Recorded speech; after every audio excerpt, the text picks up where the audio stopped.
Salut les rôlistes, sachez que vous pourrez retrouver le podcast de cette session vidéo sur Spotify, PodCloud et Google Podcast, et ça une semaine après sa sortie. Voilà, des bisous. What will we do with the drunken sailor? What will we do with the drunken sailor? What will we do with the drunken sailor early in the morning? Way hey, and up she rises, way hey, and up she rises, way hey, and up she rises early in the morning. Shave his belly with a rusty razor, shave his belly with a rusty razor, shave his belly with a rusty razor early in the morning. Way hey, and up she rises, way hey, and up she rises, way hey, and up she rises early in the morning. We'll put him in a longboat till he's sober, put him in a longboat till he's sober, put him in a longboat till he's sober early in the morning. Way hey, and up she rises, way hey, and up she rises, way hey, and up she rises early in the morning.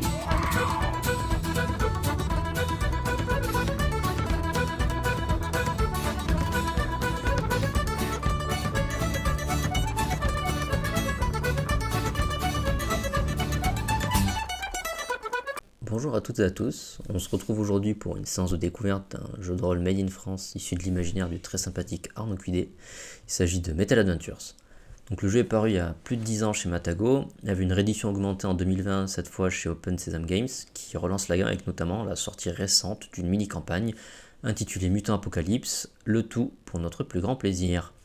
Donc pour la fluidité de cette initiation, nous prendrons pas mal de liberté concernant le système de jeu. Le but aujourd'hui n'étant pas d'en décortiquer ou expérimenter les multiples facettes, simplement de s'amuser, de découvrir plusieurs ambiances et possibilités offertes par ce riche univers. Si vous le voulez bien, je vais vous présenter de manière générale et je l'espère claire, les éléments essentiels pour vous situer et identifier les principales parties prenantes de la galaxie. Donc Metal Adventure, c'est un space opéra épique d'action et d'aventure exotique. Alors que la majorité de l'humanité vit sous le joug de nations stellaires, vous allez incarner de courageux et intrépides pirates de l'espace, seuls individus encore réellement libres dans la galaxie. Ce que l'on sait de l'histoire de la galaxie, donc, c'est qu'il fut un temps, les humains étaient regroupés sous une même bannière et grâce à la technologie, ils purent quitter leur planète d'origine et explorer la galaxie. Ils rencontrèrent des peuples aliens et, sans trop savoir qui ni comment, même si on en a une idée, les choses ont dégénéré et les humains, ce qu'on sait, ils ont mis fin à la guerre. Donc inutile de vous préciser qu'une guerre galactique, ça laisse des traces dans le cosmos, système planétaire détruit, trou noir créé, etc. etc. Et en plus, forcément, des mélanges génétiques et la naissance d'une méta-humanité. De mutants qui représentent au temps du jeu près de 10% de la population. Donc les mutants, ils sont toujours reconnaissables, de par leur look qui ne laisse strictement aucun doute, à notamment leur trait génétique, et ils disposent de capacités mutantes, pour certains utiles, comme de la télékinésie ou une super résistance, pour d'autres plus situationnels, comme par exemple d'énormes yeux globuleux qui offrent une vision à 360, ou la capacité d'enflammer un objet touché. Donc à la lumière de l'esprit de la solidarité de l'espèce humaine que l'on connaît, les mutants sont largement ostracisés et traités comme des rebuts, subissant toutes sortes de brimades et les pires conditions dans la majorité des nations stellaires. Bref, donc la guerre galactique a laissé l'humanité dans un état si déplorable qu'elle connaît après un effondrement, dû à la fois à l'éloignement des différentes colonies et à l'incapacité à se relever des dégâts subis. On sait que nombre de technologies furent perdues, laissant d'innombrables systèmes revenir à l'âge de métal, pendant à peu près 10 000 ans. Puis certaines peuplades, certains systèmes ont réussi à retrouver, à redévelopper de la technologie de manière assez avancée pour repartir dans l'espace, et ainsi on a vu émerger les nations stellaires d'aujourd'hui. Donc les vaisseaux ne se posent plus au sol mais ils amérissent sur les eaux, un peu comme les vaisseaux d'Albator ou Koyop. Ils volent entre les planètes ou entre les systèmes grâce à de l'hyperespace, une sorte de tunnel ultra rapide et ultra dangereux, un peu comme ce qu'on peut voir dans Star Wars ou tout un tas d'autres éléments de science-fiction. Et ils ne disposent pas de capacité de voyage suffisante pour traverser toute la galaxie. Donc ils peuvent faire que des sauts, plus ou moins importants en fonction de la capacité du vaisseau, mais forcément ça a imposé rapidement des communications et des échanges. Donc les contacts rétablis entre les différentes colonies, ça a amené à l'émergence d'une langue commune, ensuite aussi une monnaie commune qui s'appelle le crédit, et bien évidemment des éléments géographiques galactiques partagés. Donc on va parler en années-lumière, en clics, en parsec, en unité spatiale, et ainsi qu'une technologie toujours émergente, puisqu'il n'est toujours pas possible de communiquer entre les systèmes ni les planètes. Il n'y a pas de super internet assez puissant pour ça, donc on utilise des messagers, et le voyage spatial est quelque chose de très dangereux, c'est beaucoup de périls, la vie dans les nations stellaires elle est peu heureuse, et chacun cherche plus ou moins à survivre, plus qu'à vivre, sans compter les conflits d'érudits, avec les connaissances qui sont un peu partagées pour savoir qui savait mieux que qui et qui avait raison sur l'origine de la chose. Donc vous vivez le dernier millénaire, c'est en tout cas le nom que les érudits de la galaxie ont donné à la présente époque, persuadés que l'humanité est sur le point de s'autodétruire, car si durant de longs millénaires les nations stellaires n'ont fait qu'étendre leurs frontières, il arrive un moment bien évidemment où elles se rencontrent et s'opposent à la fois territorialement comme idéologiquement de manière bien plus frontale. On a des civilisations radicalement différentes qui s'affrontent, un vieil empire féodal qui combat une dictature militaire, mais la technologie la plus futuriste qui va côtoyer des duels au sabre et des pouvoirs mutants. C'est une époque violente, sauvage, dans laquelle la loi du plus fort prévaut. Donc on y retrouve 4 nations stellaires, donc l'Empire de Sol, l'Omnicartel Galactique, aussi appelé OCG, l'Empire Galactique et enfin la Ligue des Planètes Libres. Et en plus, on va trouver des millions, des milliards de planètes sans foi ni loi, qu'on va nommer collectivement Barren. C'est une espèce de paradis pour les brigands, les pirates et toutes les personnes qui sont poursuivies par une nation stellaire. Pour en revenir aux nations stellaires, on a donc l'Empire de Sol, qui est la plus ancienne des nations. C'est une monarchie stellaire qui se revendique comme héritier de l'union humaine du 2e millénaire, tout comme le fait que sa planète mère, Sol Prime, serait la planète d'origine de l'humanité. Donc ça fait à peu près 30 000 ans que c'est la famille impériale qui est au pouvoir. Donc c'est une nation aussi raffinée culturellement que décadente, empêtrée dans de nombreux jeux de cour entre familles nobles, pour s'accaparer toujours plus de pouvoir. 90% de la population est constituée de serfs, donc c'est une façon plutôt romantique d'appeler des esclaves. C'est évidemment la filiation et le sang qui dictent le destin de chacun, duc, comtesse, prince, chevalier ou serf. Et cette nation est en guerre avec l'Empire Galactique. Leur affrontement inquiète pas mal au regard de la colossale puissance déployée pour se massacrer. Il y a des dizaines et des dizaines de systèmes entiers qui constituent une énorme ligne de front où il y a des ogives subsoniques qui pètent dans tous les sens. Donc en résumé, l'Empire de Sol, c'est un peu les rois de l'espace.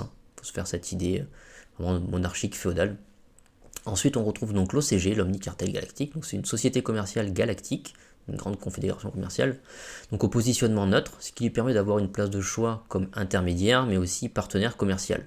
L'OCG gère le crédit et dispose donc de stations relais un peu partout dans la galaxie pour permettre un voyage spatial plus serein, puisqu'il va être possible de s'y ravitailler, et surtout ces stations elles vont faire office de petites Suisses, en mode neutre un peu, donc même lorsqu'elles se trouvent aux frontières d'autres nations, c'est des zones de diplomatie un peu privilégiées. Donc on est là pour l'OCG sur une sorte d'aristocratie économique, où le pire qui puisse arriver, c'est souvent de se faire virer de sa méga corpo. Donc les individus sont de véritables variables et des statistiques sur des tableaux de profit, et c'est un peu l'hégémonie du vide de la pensée, avec des loisirs débilitants, c'est les Marseillais du futur sur X planète, etc.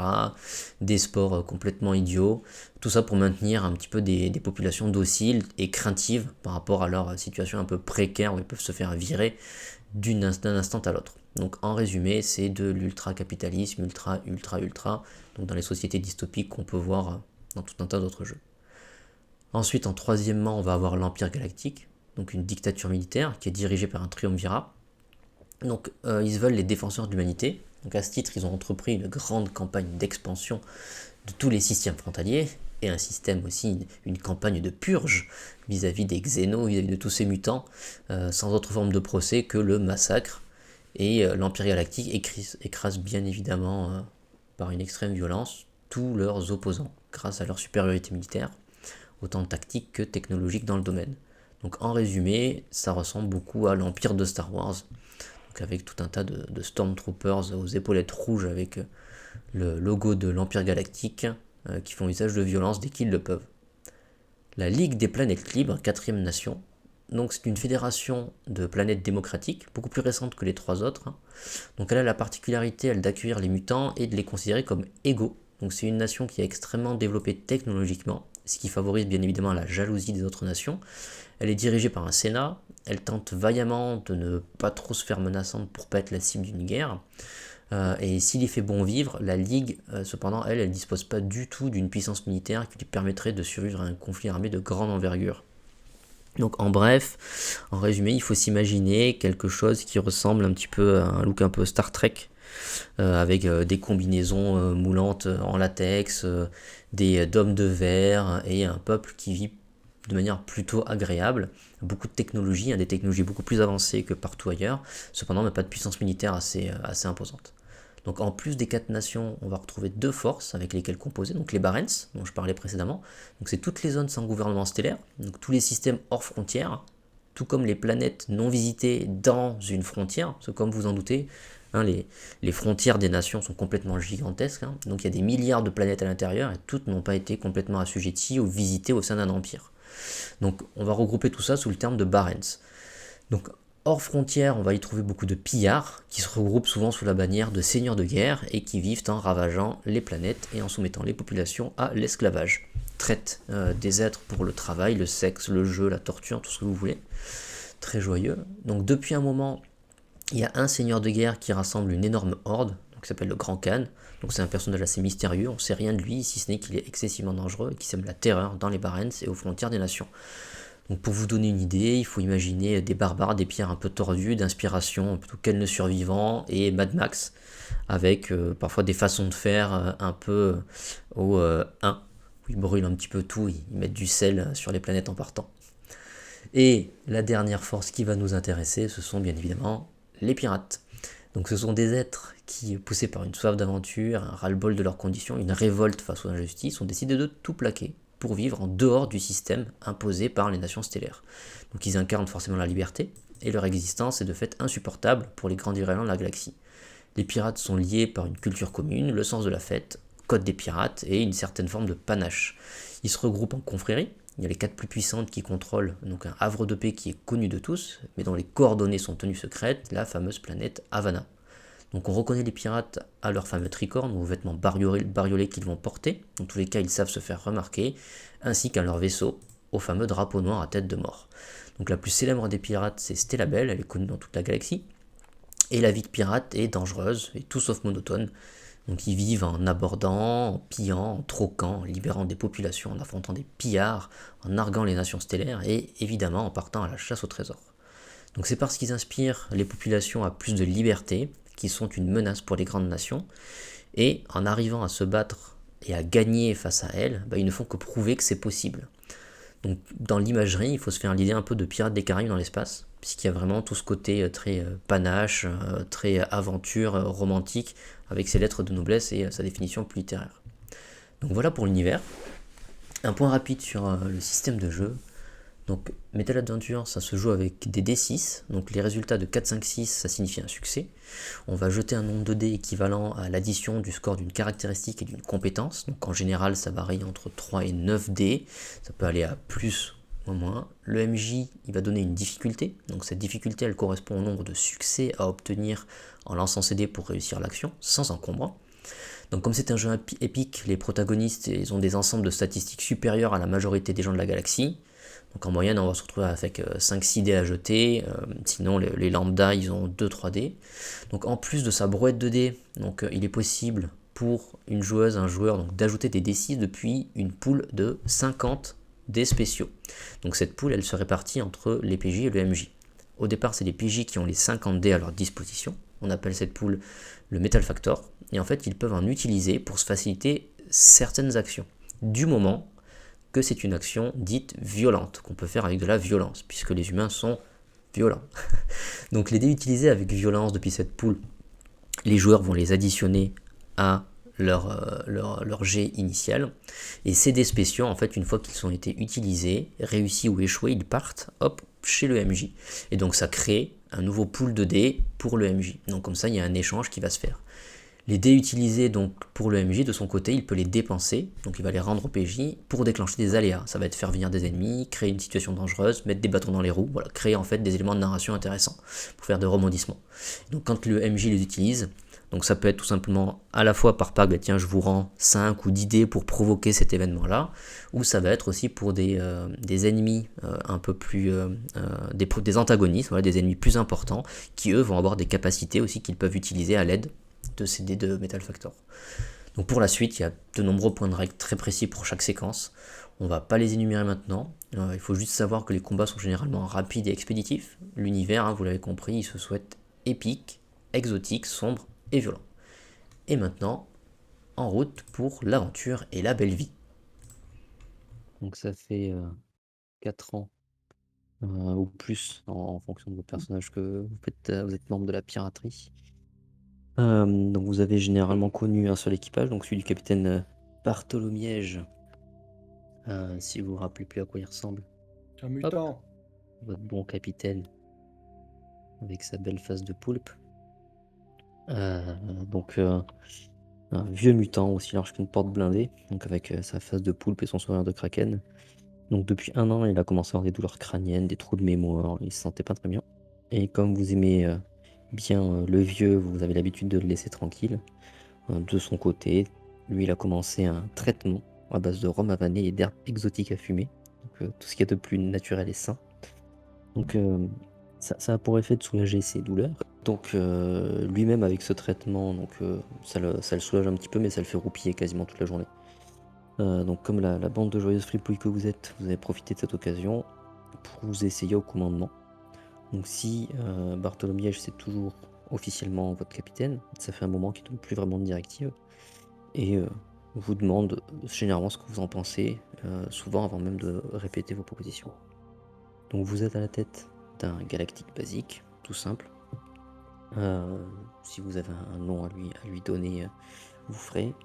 Le drapeau, vous le voyez affiché, donc il y a une espèce de kraken chapeauté avec un bandeau et quelques belles tentacules. Et donc en plus du capitaine et de vous, il y a 4 matelots plutôt polyvalents, donc à la fois salle des machines, poste de pilotage et senseurs, ils sont capables de faire un petit peu tout. Donc dans la soute, donc il y a des SUC, donc les unités de cargo standard, pour votre survie dans l'espace, donc des rations, de l'eau, du rhum, des pièces détachées, ainsi que des restes de commerce. Alors c'est quoi? C'est des vêtements, des tissus, des habits de diverses qualités, des minerais non raffinés, des produits d'artisanat des Barents, donc c'est des bijoux, des bibelots. Vous êtes actuellement dans le système Exalia, assez proche de la planète Aldena, plutôt même dans sa ceinture de débris. Donc bien caché dans la nuée qui encercle la planète, se trouvent de petites stations de contrebandiers et criminels, faisant office souvent de relais au marché noir du système. Il y en a une qui est bien connue pour accueillir volontiers les pirates qui respectent le code. C'est la station qui se nomme Port Espérance.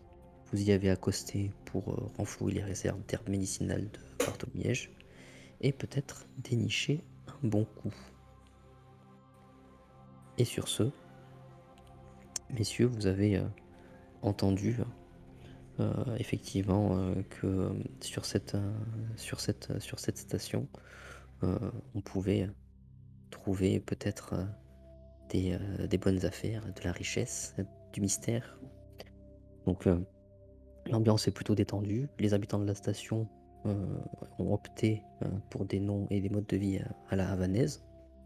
Donc vous faites relativement attention. Donc cette station, c'est une espèce d'amalgame de modules cylindriques, parfois mal raccordés, il y a des fuites d'air assez fréquentes. Et aujourd'hui, pourtant, c'est un autre sujet qui retient votre attention, puisque plusieurs équipages font halte avec vous. Et il y a quelques rumeurs qui courent sur le fait que l'un des équipages serait un équipage pirate qui rechercherait des associés pour un mauvais coup. Si vous souhaitez refaire une petite présentation de votre personnage très succincte, je vous en prie. Sinon, vous pouvez directement me dire ce que vous comptez faire. Je suis le capitaine par intérim, donc Bart. Bart le Noir. C'est Bart, exactement, vu que ça vient de Bartholomew, mon vrai prénom. Donc je suis un séducteur, clairement. Je veux dire, j'ai une femme dans chaque astroport, en fait, où on peut s'arrêter ou autre. Voilà, moi, je vis, en fait, compte ma vie de pirate pour la liberté. Voilà. Boire, m'amuser, séduire, jouer. Voilà, c'est ça, en fin de compte, pour moi, la vie de pirate. Toujours, finalement, un cigare aux lèvres. Bon, c'est vrai que j'ai une belle carrure, quand même. Après, je suis pas non plus... Je suis pas un Golgoth, mais voilà, je suis assez bien fait, même si...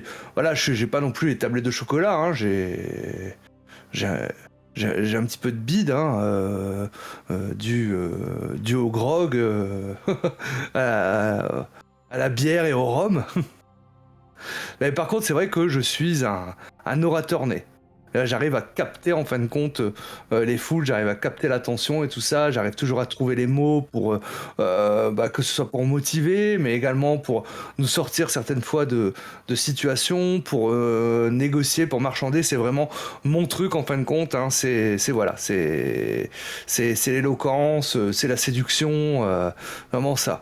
Je sais malgré tout me battre, hein. Je suis pas trop mauvais avec un sabre de pirate, hein. Surtout que comme je suis gaucher, c'est vrai que les gens qui m'affrontent en termes de règles, finalement ils ont un malus par rapport à ça, hein. Parce que je suis un peu une fausse patte, hein, finalement. Donc après je suis pas trop mauvais non plus avec un pistolet laser. Et après je considère l'équipage, hein, notre équipage, vraiment comme ma famille. Donc je ferai tout pour aider, les protéger, on n'abandonne jamais personne derrière nous, voilà, ça c'est ma devise. Vous savez que j'ai appartenu à un autre équipage également, cependant j'en parle très peu, même si vous pouvez des fois du coin de l'œil ou autre, hein, me voir des fois perdu dans mes pensées en train de regarder un pendentif, hein, l'intérieur d'un pendentif que j'ai autour du cou, hein, mais je suis très discret par rapport à ça. Vraiment très très discret par rapport à ça. Donc j'ai eu l'occasion de sauver la mise à Hal, qui s'était mis dans un salpêtras en fin de compte, hein, il a manqué de respect un petit peu à des esclaves ou autres, hein, parce que pas des esclaves mais des pirates, hein, de la Havana. Il savait pas trop comment on devait se comporter, tout ça, hein. Et puis je suis intervenu pour arrondir les angles, trouver un compromis, voilà, pour que finalement ils rangent un petit peu leurs armes, hein, mais ça craignait un petit peu pour lui, hein, à ce moment-là. Et il y a Zoltan également qui m'a déjà sauvé la mise. Moi-même, je m'étais mis un petit peu dans un mauvais pas et puis je m'étais fait capturer. Et heureusement qu'il est malin, le petit Zoltan, hein, parce que il a réussi à faire un plan pour que je puisse m'évader. Et on avait fui ensemble, hein, finalement. Et donc c'est vrai que je suis très protecteur par rapport à lui, hein, peut-être encore un peu plus que par rapport aux autres, hein, mais voilà, je suis vraiment très très protecteur par rapport à Zoltan. Donc je m'appelle Boulette. Et je suis en fait un gars assez costaud, assez massif, un bon 1m90, gros gaillard, bien musclé. J'ai un look, on va dire, somme toute pirate à l'ancienne. Mais j'ai pas toujours eu cette dégaine là parce que il y a pas si longtemps j'étais un fusillé dans l'Empire Galactique et donc c'était costume, uniforme bien tenu, la barbe il y en avait pas, c'était rasé, bien les cheveux très courts, mais voilà, j'ai eu la bonne ou mauvaise idée, on va dire, pour arrondir mes fins de mois, de voler du matériel militaire. Et je me suis fait choper. Alors j'ai juste eu le temps de me barrer. Ça, c'est tout ce que je raconte là, vous le savez. Et du coup, aujourd'hui, je suis recherché par la police militaire de l'Empire Galactique. Donc, comment je vous ai trouvé? Eh bien, c'est par l'intermédiaire de Zoltan, puisque, comme il l'a dit tout à l'heure, il a eu un plan foireux, et je suis passé par là sans trop le connaître, je le connaissais même pas du tout, mais quelque chose m'a dit que ce gars-là, il devait être de l'Empire Galactique, quoi. Je l'ai peut-être senti, je sais pas, et peut-être par camaraderie, j'ai voulu l'aider, donc je me suis interposé avec les gars qui le poursuivaient. Seulement, au moment où je me retourne pour qu'on les frappe, pour qu'on s'en occupe tous les deux, il est déjà parti.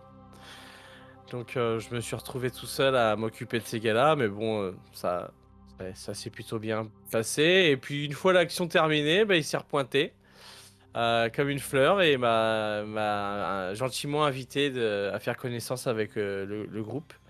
Et depuis, bah, je fais partie de l'équipe. Donc je suis assez jeune, j'ai 23 ans. Voilà, je suis quelqu'un d'assez impétueux. Voilà, je peux partir assez vite. Euh, Sinon, je suis un petit roublard. Hein, il n'y a pas que Zoltan qui fait son petit roublard. Et sinon, je suis un faux méchant. Hein, je me la joue gros dur, gros méchant, j'aime personne et tout. Mais en fait, je suis quelqu'un de très affectif, quoi. Voilà. Donc Hal, c'est un des canonniers du coup de l'équipage, qu'on surnomme, enfin qui a son petit surnom de Boom Papier. C'est un ancien de l'OCG, parce qu'il a bossé pendant une bonne trentaine d'années, enfin de sa naissance jusqu'à à peu près ses 30 ans, comme laborantin pour l'OCG, avec tout ce que ça implique, les heures sup, les responsables pas très très sympas, le ticket utilisé pour picoler le soir pour oublier, ce qui fait qu'il a développé d'ailleurs un foie à toute épreuve. C'est impressionnant, il est pas très très baraqué, mais alors il picole comme 50, c'est assez surprenant. C'est Il nous quelqu'un coûte une d'assez... fortune. Ouais, mais je la récupère en pari à l'alcool. À chaque fois qu'on fait des jeux d'alcool, je gagne. Du coup, vous perdez une fortune, moi pas, mais... Du coup, personne joue avec moi maintenant, c'est terrible.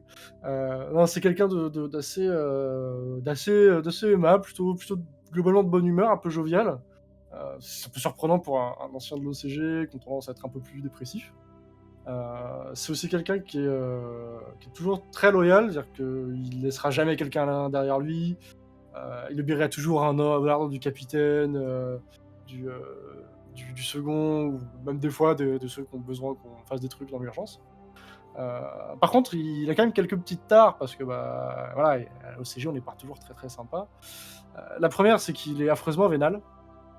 Parfois trop, il est très très tatillon quand on fait les partages des prises d'abordage ou des récompenses. Il est toujours très très tatillon sur les chiffres.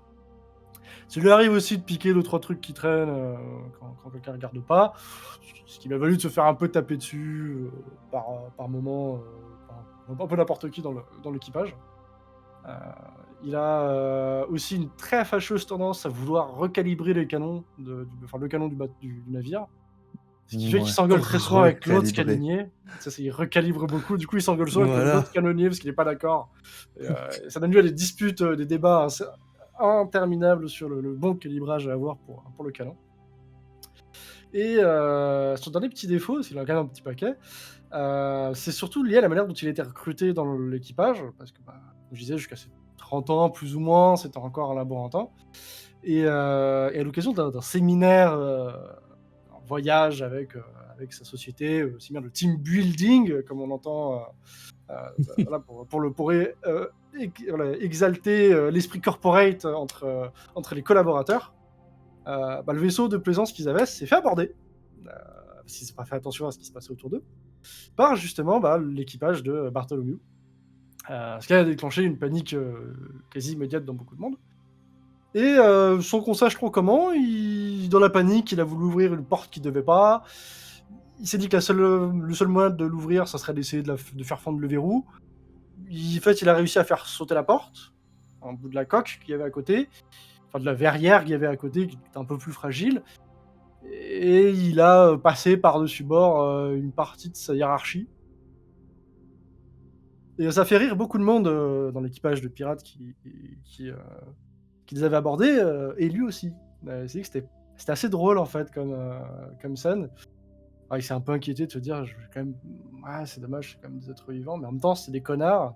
C'était rigolo de faire sauter la porte. Je vais réessayer. Bon, il s'est pas dit ça tout de suite, parce que sur le coup il était un peu surpris. Mais Bartholomew a trouvé ça assez rigolo. Il trouvait que Hal avait l'air d'être peut-être comme on dit, de renaître un peu d'une vie passée, morne, éterne, à bosser pour des multinationales qui connaissent pas votre nom, qui vous exploiteront jusqu'à la moelle. Et Hal, ça a été un peu comme un enfant. À ce moment-là, il s'est dit, waouh, ils sont libres, ils sont indépendants. Vas-y, j'en ai marre. Vas-y, je vais rejoindre l'équipage. J'accepte votre proposition. Et du coup, il a rejoint l'équipage toujours un peu choqué dans le premier temps, mais très très enthousiaste, et ça se sent encore même maintenant. Comme je dis, toujours un peu jovial, toujours prêt à balancer une petite bêtise ou à aider ses camarades. Parce que du coup, il a redécouvert ce que c'est que vraiment que de vivre pour lui. Mais du coup, le problème, c'est qu'il a tellement aimé faire sauter les trucs que c'est un peu un problème par moment, parce qu'il faudrait pas qu'il le fasse trop souvent. Donc, comme on dit souvent, si on lui dit non, ça va. Faut juste qu'on lui dise suffisamment vite. Il n'attendra pas très très longtemps avant de faire ses conneries. Mais jusque-là, surprenamment, ça n'a jamais trop donné tort à l'équipage. Il n'a jamais fait sauter le navire. Il fait surtout sauter les vaisseaux qu'on aborde, ceux qui nous attaquent. Et effectivement, son premier passage à Havana, il s'est foutu un peu dans la merde parce que il s'est comporté comme un laborantin de l'OCG. Il n'était pas encore très, très au fait des us et coutumes pirates, comment il fallait s'adresser un peu aux autres, qu'est-ce que c'était qu'un Bosco par exemple, le second, est-ce que c'est un responsable, est-ce que c'est pas un responsable, et dans un bar, il a voulu faire un jeu d'aboire avec des pirates du coin, sauf que le ton est un petit peu monté quand ils ont vu qu'il était quand même pas mauvais, et il a très très mal répondu, il les a pris un peu de haut, et ses vieux réflexes qui sont revenus, et c'est effectivement Bart qui est arrivé en entendant un peu la commotion et qui a réussi à négocier on va dire une reddition contre rémunération liquide, et ça s'est fini comme dans beaucoup d'histoires de pirates dans un bar, avec plusieurs chopes sur la table et des tapes dans les épaules, comme on le fait très souvent. Donc pour le coup, il doit beaucoup là-dessus. Et c'est pour ça que quand il a proposé de partir en balade sans le capitaine, parce que le capitaine n'était pas très en forme, Bart, il sait bien parler, il connaît bien les habitudes. Hal, ça lui convient très bien. Lui, dès que c'est pas du commerce ou de la paperasse, lui, il est mauvais. Donc, il est bien dans son canon. J'imagine que j'étais peut-être déjà le Bosco finalement. Probablement. Voilà, c'est ça. Donc. T'avais la gouaille de maintenir un peu peut-être l'équipage au pas, et justement de négocier quand il y a besoin, de parler, d'échanger avec les autres. Donc voilà. Donc comme je vous le disais, vous êtes sur Port-Espérance. C'est une station qui fait environ 1000 tonnes, qui accueille à peu près une soixantaine de personnes. Et la moitié de ces personnes sont généralement des visiteurs. Donc des modules cylindriques reliés par soin ou des bricolages plus ou moins astucieux. Et la gravité y est faible. Alors en termes de jeu, qu'est-ce que ça veut dire? Ça veut dire que vous marchez 2 fois plus vite et qu'il est plus facile pour vous de faire des acrobaties. S'il y a des acrobates, vous pouvez vous amuser. Donc la station est à l'abri des docks, les quartiers des habitants, une cantine bien sûr, et un seul et unique bar qui s'appelle l'Escapada, qui offre une vue imprenable sur la ceinture de débris pour celles et ceux qui aiment siroter de l'alcool et jouer quelques crédits avec les visiteurs. Messieurs, que faites-vous? Alors, on a une cargaison à vendre, non? On a des choses à vendre ou On va pas? récupérer une pour le capitaine. Ouais, on doit des récupérer. herbes pour le capitaine. Du coup, il faut qu'on lui ramène. Si j'ai bien compris. Je pense que on va faire ça déjà dans un premier temps. Hein. D'abord le boulot, mais ensuite on s'amuse. Voilà. Ouais, hein. bon, un coup après pour fêter ça. Bah écoute, on va aller là où on doit récupérer cette fameuse cargaison. Hein. Effectivement. Donc vous allez prendre, ça vous prend une demi-journée, hein, une fois que vous êtes arrivé sur la station pour refaire le plein de Radix. Donc c'est Mhm. les ressources en carburant, en énergie pour le vaisseau. Vous refaites le plein de rations, tout autre matériel essentiel. Et vous allez avoir quartier libre pendant 12 heures à peu près. Bartholomiège, lui, donc une fois que vous avez inspecté un peu les lieux, regardé quels étaient les magasins, les petits stands qui se trouvent dans la zone centrale de la station, où il y avait indiqué où il pouvait trouver quelques-unes de ces herbes. Et lui, c'est le temps qu'il décide de prendre aussi pour négocier et préparer ses médicaments avant d'avoir suffisamment de matière de décoction pour reprendre la route où personne ne le sait, puisque il vous a chargé aussi de trouver la prochaine destination. Ok. Donc en gros, c'est je nous pense qui qu'on allons- va. Ouais. On va boire un coup. Hein? Bah ouais, bien sûr, on va aller Ah dans bah, un on va pas se dans un gêner, bon non? petit troquet là. Hein, On n'a pas fait tout ce chemin juste pour aller pour le boulot, Ah, non? la gorge est sèche, hein. Tu m'étonnes. Et il me faut un bon rhum. Eh ben, allons à l'escapade. Alors que vous vous déplacez de manière svelte, légère, féline, à travers les cylindres, et il vous faut une petite dizaine de minutes, même pas, pour rejoindre le seul et unique bar de la station. C'est tout simple. Une entrée, quelques tables, quelques bancs, quelques tabourets. Des fois, vous avez des espaces un peu plus cosy et surtout une énorme baie vitrée qui offre un spectacle particulièrement impressionnant sur la ceinture de débris dans laquelle vous vous trouvez. Vous avez un homme qui se tient derrière un comptoir plutôt improvisé. Il s'est amusé à porter un foulard sur la tête. Vous voyez qu'il a essayé de se bricoler des morceaux à piécer de vêtements pour se donner un air plus coloré et panaché. À part ça, vous arrivez à observer une autre personne qui est un jeune garçon qui semble aussi lui travailler à l'Escapada. Il y a un petit peu de personnes, suffisamment peu pour pouvoir en faire le tour. Donc, vous imaginez qu'il y a certaines personnes qui doivent être des habitués, puisqu'ils n'ont pas un air très aventureux, ou en tout cas, ça doit être des gens du coin. Et par contre, quand vous jetez un œil rapide, vous voyez donc 3 personnes qui, eux, sortent du bar de l'Escapada quand vous y rentrez, quasiment au même moment. Donc, ils ont un look de contrebandier de l'espace, donc mercenaires, comme vous pouvez vous les imaginer, assez stéréotypés. Et plus loin dans le bar, donc tourné vers un hublot, face à l'infini étoilé, vous avez un mutant tout petit, puisqu'il doit faire un peu plus d'1m20, 1m30 à tout casser, qui est assez étrange puisqu'il ressemble à une espèce de souris géante. Et pas loin de lui, il y a une table ronde avec, par contre, là, un humain qui a l'air complètement gigantesque et une bonne musculature bien développée. Et ça a l'air d'être un peu un espèce de gros barbare. Ok, bon, moi je vais me diriger vers le bar. Hein. Bah, pareil, je suis. Moi. Ouais, je prends la bourrard, c'est très bien. C'est ça, hein. Oh, on va se Ouais, commander écoutez, une bouteille, hein. Vous Moi, êtes accueillis. Ouais. Ah, des visiteurs. Bien. Voilà, mon brave. Ah. Alors, Moi et mes soif. hommes, on a soif.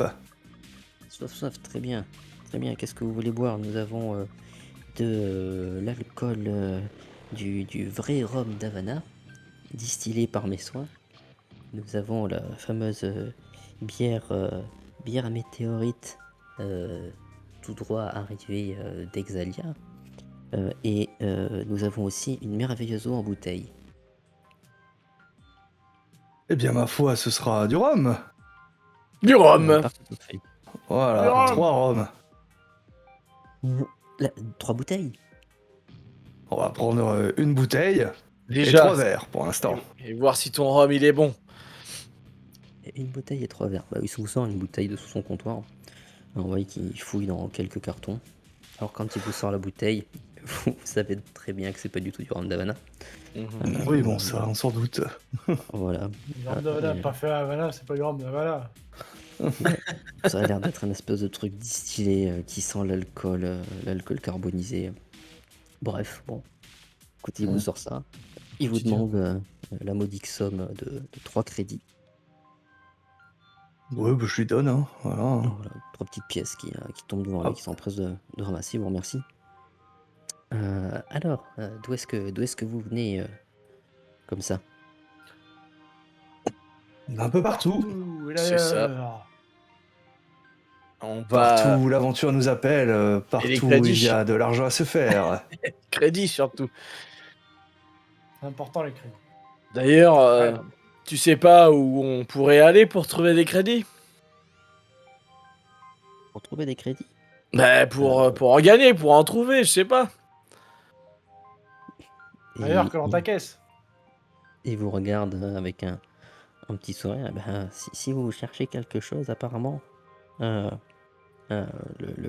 les types qui sont là-bas chercheraient des partenaires.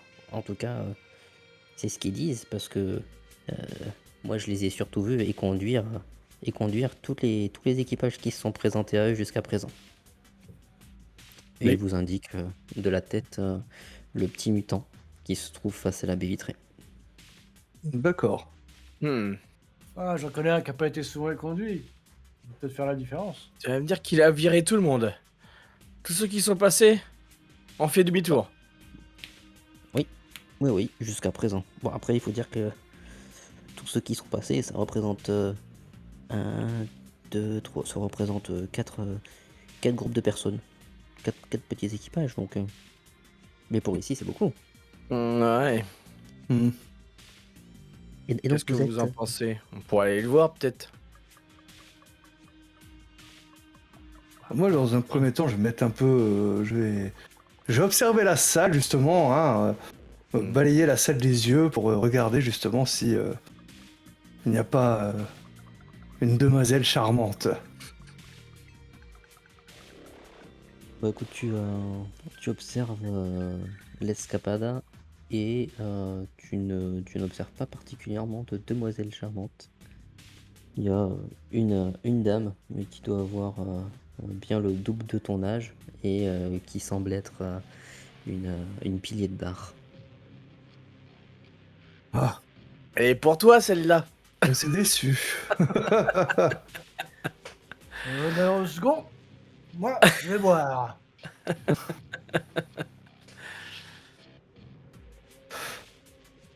Ouais. Bon, qu'est-ce qui s'est passé récemment par ici? Récemment. Ah, je sais pas, il y a eu... Tout va bien en ce moment? Vous n'avez pas eu de soucis, pas de... Comme Pas d'embrouille. d'habitude, ça va pas bien. Oui, ça Ouais. n'en a jamais, vous J'ai savez. fait pas chier.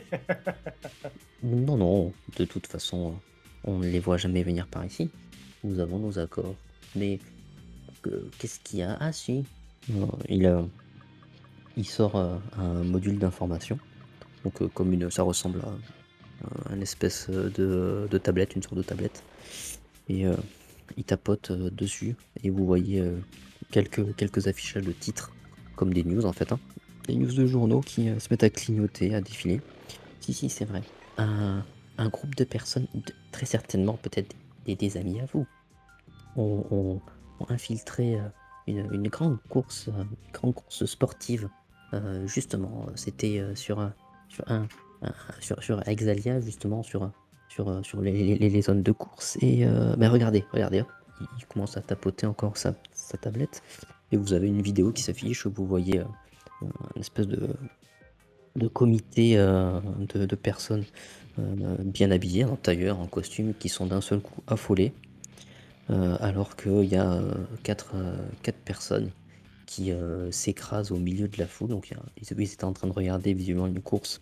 Donc ce sont des petits vaisseaux très rapides, un peu l'équivalent des courses de F1 qu'on peut avoir nous. Donc vous avez 4 personnes qui tombent dedans, visiblement des pirates vu comment ils sont fringués et vu leur manière. Ils bousculent quelques personnes, il y en a un qui monte sur l'estrade et qui pique le trophée, qui commence à danser un petit peu et à faire une espèce de discours face à la caméra pendant que les autres sont en train de se barrer en courant. Et alors que la course n'a pas encore commencé, puisque c'était la cérémonie d'ouverture, il saute dans un des bolides et visiblement il le vole et se barre, poursuivi par des équipes de sécurité. Et bien évidemment, vous les voyez s'envoler vers la stratosphère et disparaître au-dessus d'Exalia. Donc ça a fait parler. Et c'est apparemment la nouvelle la plus intéressante du moment. Ça et bien sûr le cours des prix des différents minerais, des différentes denrées qui s'échangent en plus grande quantité. Voilà le genre de couillu que j'aime bien. Ouais, moi aussi, ouais. Ça se Bon. perd. Il y en a de moins en moins des comme ça. Bon, déjà, je vais avaler mon verre, puis m'en resservir un. Je vais resservir un à mes deux compagnons de route. Le mien est parti très très vite. D'ailleurs. Ah bah Ouais, oui, voilà, on avait la gorge sèche. Oh, ça va. Vous allez passer le temps, comme ça il y a une petite heure qui va pouvoir s'écouler. Pour l'instant, il n'y a rien de bien passionnant qui se passe. Quelques autres visiteurs sont arrivés.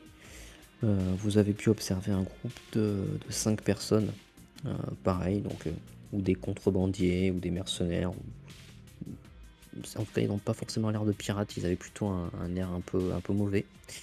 Ils se sont approchés aussi donc de la grande baie vitrée, donc de la table où se trouve le mutant à l'aspect animal et l'espèce de géant.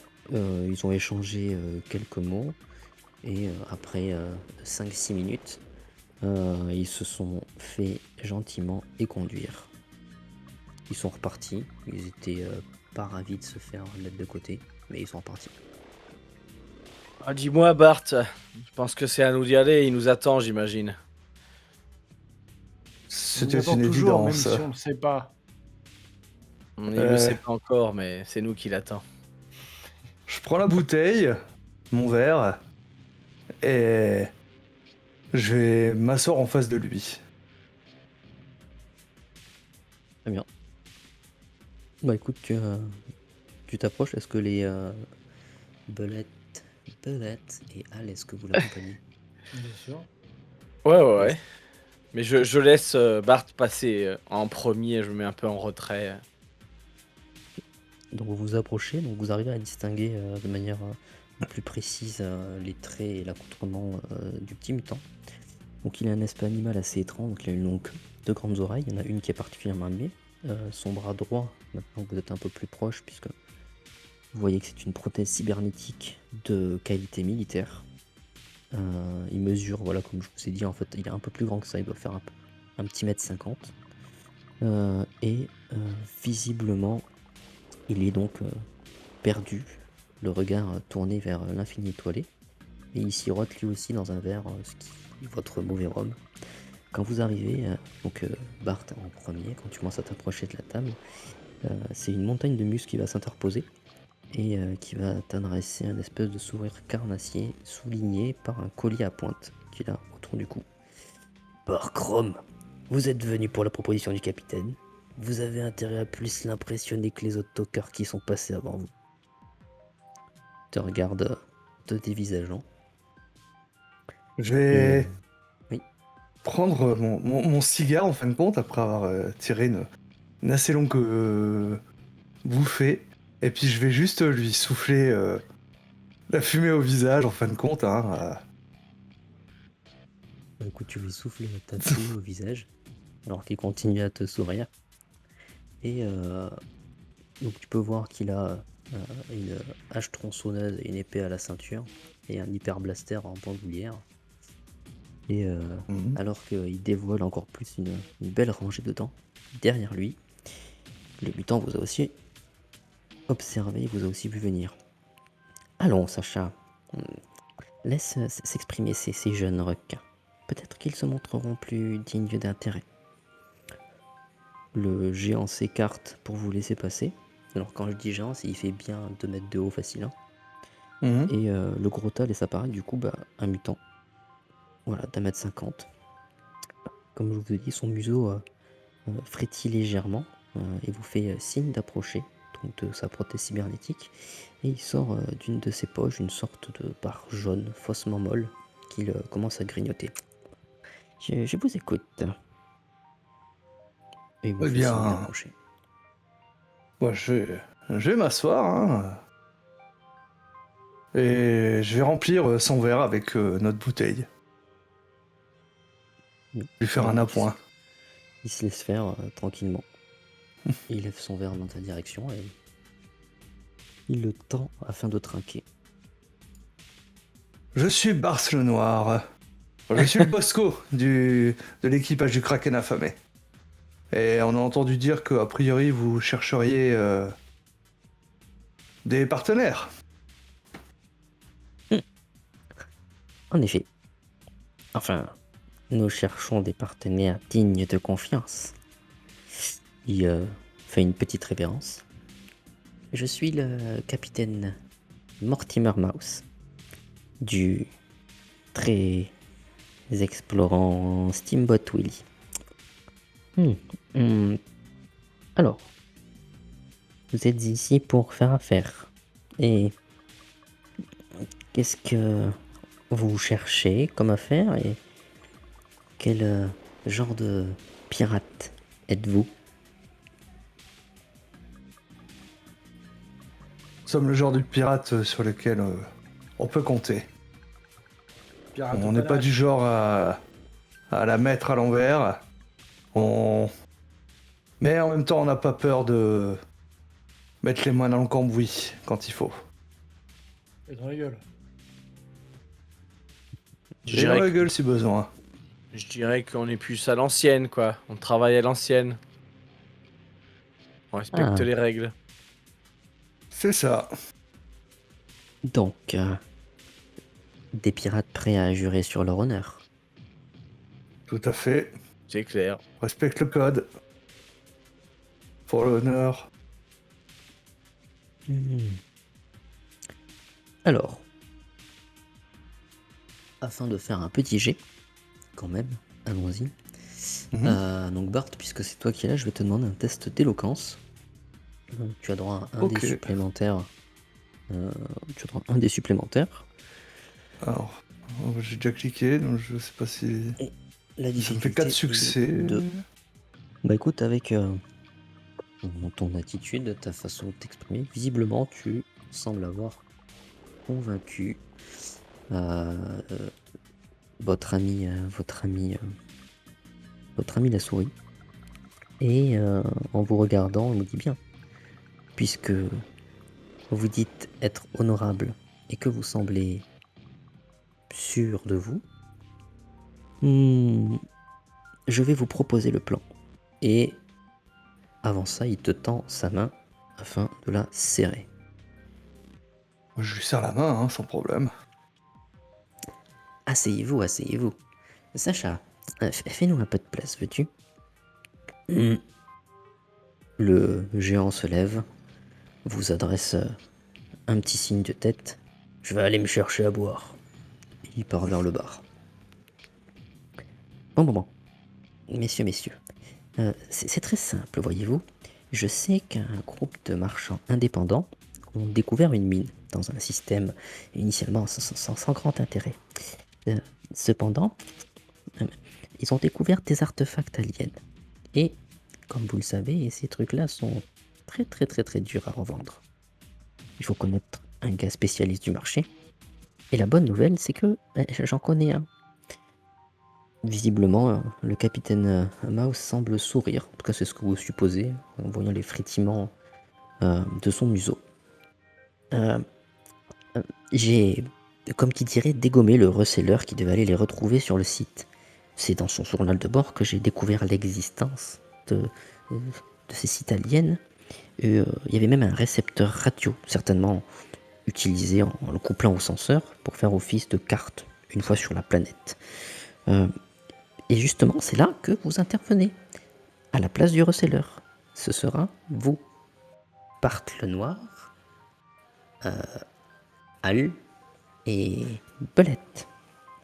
Débrouillez-vous pour récupérer la cargaison et revenez vers Exalia. Vous faudrez être assez prudent parce que je ne sais pas du tout ce qui se trouve là-bas, ni quel sera le comité d'accueil, d'ailleurs s'il y en aura un. Pendant ce temps, parce que bien évidemment, vous pouvez vous demander pourquoi je n'y vais pas moi-même, eh bien, je dois régler plusieurs affaires qui ne sauraient souffrir de délai, et ce qui me permettra en même temps de contacter mon receleur. Je vous propose donc de nous retrouver au Triple Twister sur Exa 01. On fait la vente là-bas. Comme vous mettre une grande aide, on partage en deux. Et on s'ouvre cette fois une véritable bouteille de rhum. Et pas cette saleté d'ilio liquide de refroidissement. Alors, est-ce que vous en êtes? Je jette un œil à mes compagnons tout en tirant sur mon cigare. Si je ne vois aucune objection sur leur visage, hein, je fais... Nous en J'acquiesce. sommes. Visiblement, il semble assez ravi. Et vous demande si vous avez d'autres questions sur son plan. Donc que je résume, hein, alors le joueur résume. Hein, donc, il y a un emplacement, on y va, on récupère le trésor, on revient. Alors, il y aura peut-être de l'adversité, il y en aura sûrement même. Et on le retrouve donc sur Hexa 01, c'est ça? Ouais, au Triple Twister. Oh. Alors, triple, comment on a plus que ça? Triple Twister. Triple. Triple. C'est la Twister. prononciation, comment ça fait triple. Ah merde, j'ai mis Twitter. Triple Twitter. Twister. Oh, merde. Je suis en train de- Non, on va encore se manger les shitstorms sur la route. Ok, bah. Moi, j'ai pas de questions, vu que c'est pas que s'il y a de l'adversité ou pas. Est-ce qu'on risque d'avoir de la concurrence sur cette récupération, selon lui? Il en a aucune idée, il pense pas, puisque de ce qu'il a extrait du journal de bord du reseller initial, il y a quelques échanges de messages, on va dire, qui étaient notés, donc des enregistrements, et à aucun moment il est fait mention, on va dire, de concurrence ou d'un espèce de commerce triple ou quadripartite ou autre. Et qui pense que vous êtes les seuls, que théoriquement vous êtes attendu d'une certaine manière. Par contre, il a strictement aucune idée de qui est-ce que vous devez rencontrer, comment ça se passe, ni rien. C'est là tout l'enjeu. Ok. Bah, moi ça me va bien, hein. Enfin, à moins que vous ayez des questions. Non, j'ai rien qui me vient. Hein. Non, moi j'ai juste envie de bosser. Eh ben, Collection, moi ça me va. Tant qu'il y a des crédits au bout, ça suffit. eh bien, nous sommes vos hommes. Allez, très bien. Ah bah, une fois que vous n'avez plus de questions, donc il va vous révéler les coordonnées donc, du système. Donc ce système se trouve en bêta 22. Et la Ok. planète où vous devez vous rendre s'appelle la planète Dilia H1. Donc lui, Maos, ce qu'il vous révèle en plus comme information, c'est que donc il y a une présence d'un peuple autochtone qui est apparemment peu avancé technologiquement. Ce peuple autochtone, il est connu sous le nom des Diliani et il représente strictement aucune menace. Voilà, donc en tout cas s'il y a quelque chose, ce sera pas de leur présence à eux. Et Ok. quant au reste,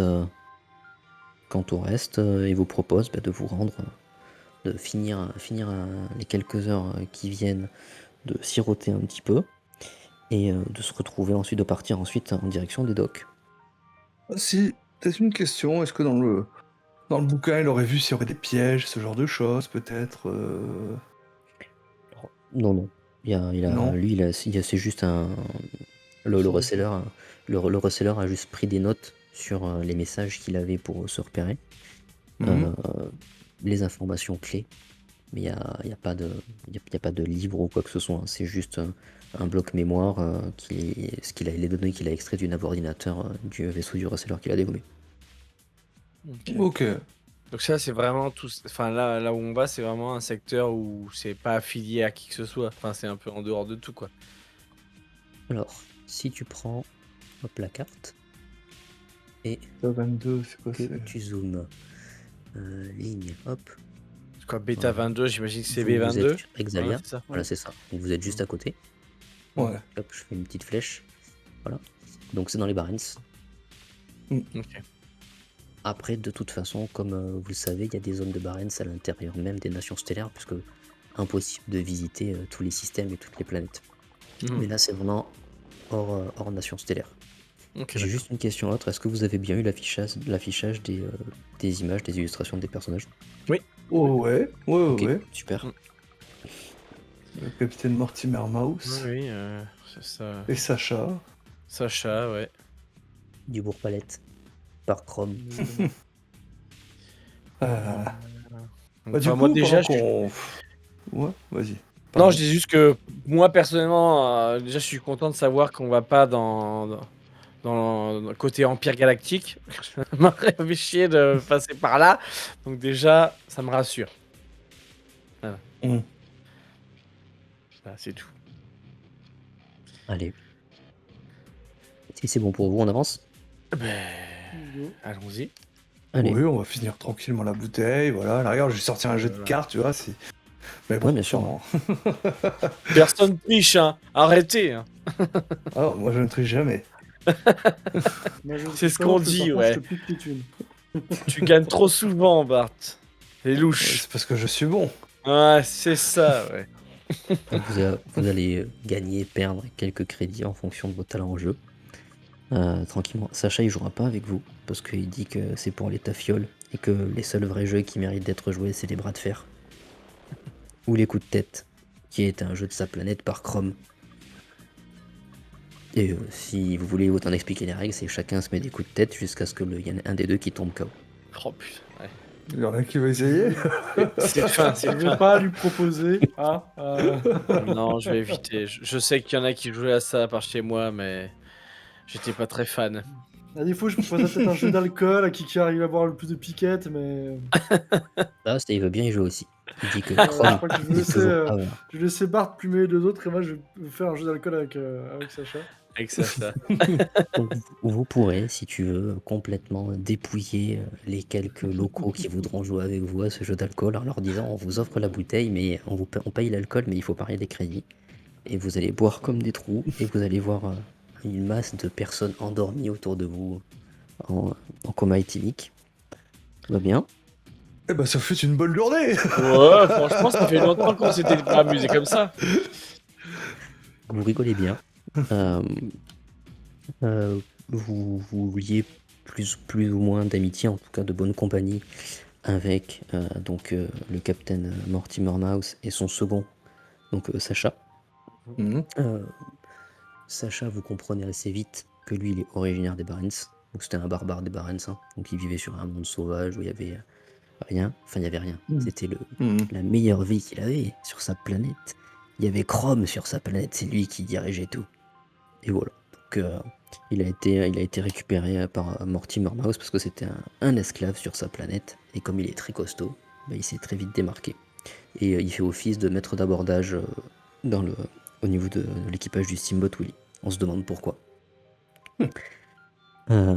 Donc en compagnie de Mouse, vous retournez au niveau des docks de Port-Espérance. L'équipage du pirate est déjà en train de préparer son vaisseau. Donc vous voyez un pulsar crème aux décorations noires, représentant une sorte de bateau issu de contes. Le drapeau, c'est les espèces de vieux bateaux à vapeur, un peu comme on se l'imagine dans l'esprit ouest américain. Et de toute façon, si vous avez perçu la référence au Steamboat Willie, vous pouvez tout à fait imaginer à quoi ça ressemble. D'accord, ouais. Le pulsar, vous avez déjà eu une image. Tac. Et sinon, je vous en remettrai une tout à l'heure. Ouais, c'est un des aliens high-tech. Ouais, tout à fait. Ligue des planètes Team, ça ressemble à ça, un pulsar. Voilà. Mhm. Ok. Donc, le capitaine se tourne vers vous et vous adresse une sorte de sourire étrange. Bon, on a donc plus de temps à perdre. Je file en ce qui me concerne à Exile. Dans 17 jours, je vous attendrai au Triple Twister, près de l'astroport, donc Exa 01. Dans 20 jours, je vous considère perdu, si vous n'êtes pas là. Les marchands attendent leur reseller dans à peu près 7 jours en orbite autour de Dilia H. Ils attendront peut-être 1 ou 2 jours de plus avant de s'inquiéter, ce qui vous laisse largement le temps d'y aller. Vous êtes prêts ? Allons-y. Merci. Vers l'aventure, compagnon. Eh bien voilà, c'est le moment des derniers préparatifs. Piquet, pardon. Donc tout est avancé. Si jamais vous avez besoin, Mouse se propose de jeter un œil pour vérifier si vous avez assez de pièces détachées, de ce qu'il faut par rapport à ses connaissances. Mais bon, vous êtes rodé, donc tout va bien. De toute façon, il vous fait assez confiance. D'ailleurs, il vous salue une dernière fois. Et vous donne rendez-vous au Triple Twister afin de vous envoyer une bonne rasade de rhum. Quant à vous, vous embarquez et peu de temps après, vous décrochez de Port Espérance et commencez à slalomer à travers la ceinture de Desmarais. Le steamboat Willy Dema aussi fait de même, mais selon une trajectoire qui l'éloigne de vous. Bientôt, vous allez être seul, et Aldena, donc la planète la plus proche, n'est plus qu'une petite vie bleue dans l'espace. Les autres planètes du système orbitent au loin, et déjà, vous pensez au voyage qui vous attend et à ce que vous trouverez au bout du tunnel hyperspatial. Il va être temps pour vous de tracer un cap. Alors, le voyage spatial. Il va falloir commencer par déterminer un cap. Ça se fait avec un jet de dés, donc c'est un test de navigation. Donc on va faire tout un tas de calculs. C'est pas pas à moi moi, ça, chef. Ça prend à peu près 1 heure. Donc normalement c'était Zoltan. Je vais vous épargner les jets qui le concernent. J'en fais juste la Ouais, présentation. je veux bien. Vaut mieux, sinon on est mal barré. Voilà, j'ai 4 en navigation, mais bon, voilà. Tu peux. Je sais même plus où c'est, Voilà. navigation, C'est dans l'intelligence. Ceci Ouais, explique ouais, cela. c'est pareil, j'ai 4, c'est pas fou.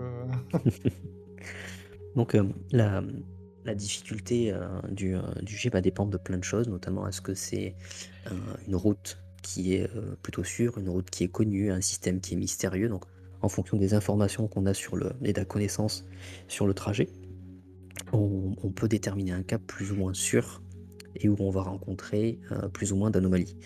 Donc là c'est une difficulté de 3 par exemple pour celui-ci.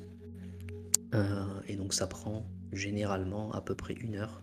Donc c'est des calculs, des globes, il y a des globes célestes de système qu'on fait apparaître, on commence à faire tout un tas d'équations, etc. pour retrouver la meilleure route possible. Donc vous avez Zoltan, et si l'un d'entre vous a envie de l'aider, vous pouvez, donc c'est votre navigateur. Sinon c'est un de vos matelots qui va l'aider. Voilà.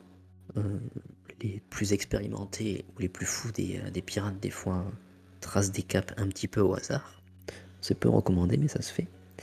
Et ça y est, le cap a été tracé pour aller en direction de Dilia H1, donc, qui est situé à 3 cadrans de vous.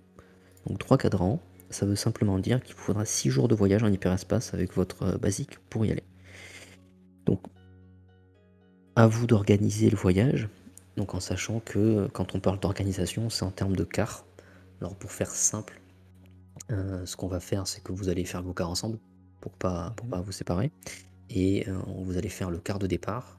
Après, il y en aura un sur 2, mais de toute façon, on dira que vous serez. De toute façon, ce sera vous qui serez présent pour le quart d'arrivée.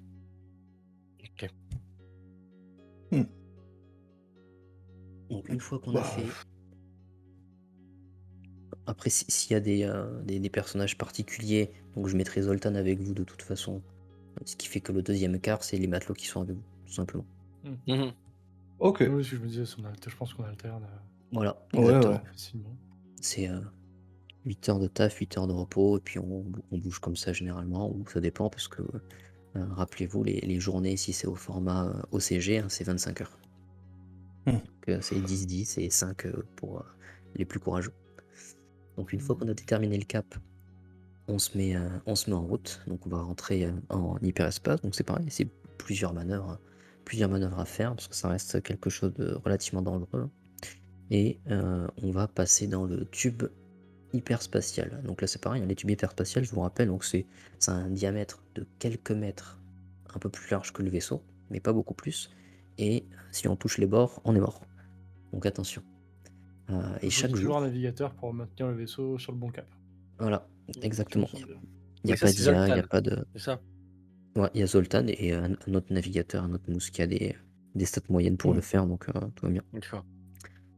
Donc comment se passent les voyages? Donc il y a le voyage hyperspatial, c'est ce que vous allez faire, et le voyage interplanétaire. Dans les deux cas, une fois qu'on est rentré en mode voyage, on va avoir des périls pour globalement chaque jour en fait qui va se passer. Et ça, c'est des tests plutôt aléatoires. Et on va s'amuser à en faire un petit pour vous, histoire de vous montrer à quoi ça ressemble. Alors, peu importe qui fait le test, puisqu'il n'y a pas de. C'est pas un test de compétence, c'est vraiment un test aléatoire. Donc l'idée, c'est que vous choisissez l'un d'entre vous qui a envie de lancer 2d6. Bah, allez, l'un de vous, moi j'ai déjà fait un jet. Vendu, je Vas-y, hein, je te laisse l'honneur. Je peux faire un jeu au pif à la zob quelque part. Peut-être dans le chat, tu vois, Dans le dans chat. ta notice. Oh voilà, tiens. Ah non, c'est des 6, c'est des 6. Ouais, c'est bon, ça te fait 8. Donc, un premier 8. Donc, en fait, donc c'est des tables aléatoires, tout simplement. Donc, là, Tape des l'idée, c'est rencontres. que. Voilà, exactement. Par rapport au scénario, il y a des choses qui sont où on fait du total aléatoire, où on va configurer certaines choses. Donc, par rapport à la narration, c'était plus utile de éviter de vous faire exploser en vol dès le premier voyage. Hein. Mais ça peut arriver. Il peut y avoir des phénomènes astrophysiques malheureux. Voilà, comme un orage hyperspatial. C'est pas super cool. Donc là, l'idée, c'est tout simplement. Donc moi, j'ai déjà choisi une catégorie pour vous. Et donc, je vais te demander là de refaire un test de D6. Une fois qu'on a la catégorie. Et après, on va avoir le péril spécifique. Donc vous, ça va être de toute façon. Vous avez le choix entre plusieurs choses. Donc, tu étais à la limite. Donc, ça va être une beauté de l'espace. Donc, 4. Donc, la beauté de l'espace, on tombe sur 4, c'est les horizons lointains. Alors, horizon lointain. Donc, une fois qu'on tombe sur un péril, donc ça s'appelle un péril, que ce soit malheureux ou bénéfique. Donc, il faut faire un test de censeur. Donc, comme vous êtes ensemble et que vous êtes partis, donc on va dire que c'est toujours vous qui êtes là. Il me semble que la personne au censeur, c'était Belette, je crois. C'est possible. J'avoue que j'ai un peu, je sais plus trop ce que je faisais, mais oui. Dans perception, censeur. Moi, j'ai que 3 en censeur. Pareil, j'ai 3 aussi. Perception, moi j'ai 2. Non, attends, c'est laquelle qui. Parce qu'il y a 2. Censeur. C'est celle Ouais, de droite, c'est la valeur de droite. Donc j'ai 5. Voilà, donc Ah, c'est bah Il y a voilà, un 2 et c'est toi. 5. Voilà, donc là l'idée c'est quoi? C'est donc tu fais un test de censeur et les autres, si vous avez envie, vous pouvez faire un test de science stellaire si Attends. c'est pas bloqué, c'est-à-dire si vous avez au moins un point dedans. Donc si Nope. vous êtes à plus de... Attends, du coup, j'essaie de me rappeler comment. Ah non, j'ai pas Tu mis cliques de. sur le nom pour envoyer le jeu. Voilà, J'ai science solaire, pas science stellaire. 3 succès. un succès, bah, très bien, c'est les... Bon, les succès c'est largement suffisant. Donc en fait il y a 2 tests, donc les senseurs ça sert à détecter le péril suffisamment tôt pour pouvoir y réagir. Et à commencer à l'analyser un petit peu. Et donc science stellaire, donc c'est tout ce qui concerne la galaxie. Science solaire, c'est ce qui concerne l'humanité, hein. C'est comme la sociologie si on fait différemment. C'est la science stellaire, c'est ce qui sert à reconnaître en fait les périls qui vous arrivent quand on a de la connaissance là-dedans. Donc, que va-t-il se passer? Donc, tes senseurs, Belette, se révèlent des changements dans la signature énergétique du tunnel hyperspatial. Heureusement, après une rapide vérification grâce à ton merveilleux test, le nouveau ordinateur ne signale strictement aucun changement dans ta trajectoire et aucun voyant d'alerte. Visiblement encore un mystère de l'hyperespace. À travers la verrière du poste de pilotage et les hublots du vaisseau, vous remarquez tous des motifs colorés du tunnel hyperspatial. Et ces motifs commencent à changer. Donc un tunnel hyperspatial, hop, ça ressemble globalement à un truc comme ça. Mhm. C'est joli. Sauf qu'on peut imaginer plein de couleurs. Donc il y a vraiment toutes les couleurs de l'arc-en-ciel. Là, il y a des taches de couleurs et des rayons de lumière qui se mélangent pour d'un seul coup se mettre à former des dessins plus complexes. Et quand vous les observez suffisamment longtemps, vous avez l'impression d'y reconnaître des paysages que vous avez déjà visités, ou peut-être le décor de planètes que vous ne connaissez pas encore. Donc c'est juste magnifique. L'idée c'est de profiter du voyage. Donc c'est une beauté de l'espace qui est une source de légende. Donc ça s'appelle les horizons lointains. Vous la connaissez, celle-là, vous l'avez déjà très certainement vécue ou entendu parler en tant que pirate. Puisque on dit souvent que quand on voit ça, c'est une vision du futur vers un destin merveilleux qui nous amène vers un trésor, ou en tout cas vers le fait que vous allez vivre longtemps et heureux. Donc les gens apprécient particulièrement ce genre d'histoire pour faire tout un tas de légendes. Il y a même des gens qui disent qu'ils ont vu des événements se produire, exactement les mêmes événements se produire que ceux qu'ils avaient vus lors de cette vision. Et ben ça, c'est pas un signe qu'on va s'en mettre plein les fouilles. Ça ressemble, hein. Eh oui, un bon présage. Exactement. Donc après, vous allez passer 6 jours de voyage plutôt calme, donc le reste du voyage va se faire sans encombre. Et vous allez arriver au niveau du système d'Ilios après 6 jours. Donc normalement, on va faire cet effet en fait de péril, on va le faire à chaque jour. Donc c'est pour ça qu'on dit que les voyages sont très très dangereux, parce qu'on peut très vite se faire défoncer si on tombe sur des périls, des choses plutôt malheureuses. Euh,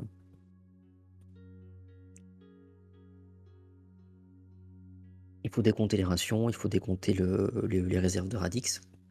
Donc tout ça, on va se l'épargner pour cette session de découverte. Donc c'est pour ça qu'il y a toujours quelques calculs de l'anticipation. Et les pièces détachées. Donc si vous posez la question à quoi ça sert, c'est pour faire des réparations, notamment au cas où vous ayez un péril, vous traversez une pluie de météorites ou ce genre de choses voilà, qui abîment votre coque. Donc après 6 jours, donc vous êtes reposé, vous avez passé un voyage plutôt agréable. Comme vous avez croisé donc les horizons lointains à l'aller, ça veut probablement... Alors il y a de fortes probabilités pour que sur votre chemin retour, si vous prenez le même cap, c'est généralement ce qui se fait, pardon, vous puissiez retrouver encore une fois ce même péril.